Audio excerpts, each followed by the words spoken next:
Rizky Nurfadilah, remaja 18 tahun asal Bandung, Jawa Barat yang viral di media sosial karena diduga menjadi korban perdagangan manusia, sudah diamankan dibawa ke Kedutaan Besar Republik Indonesia di Kamboja.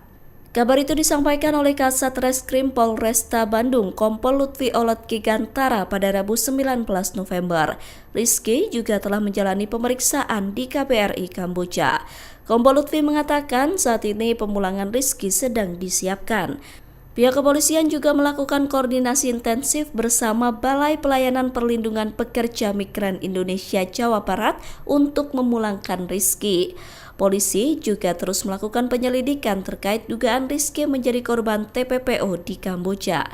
Nenek korban, Imas Siti Rohana, berharap cucunya bisa download Tribun X sekarang, menghadirkan lokal menjadi Indonesia.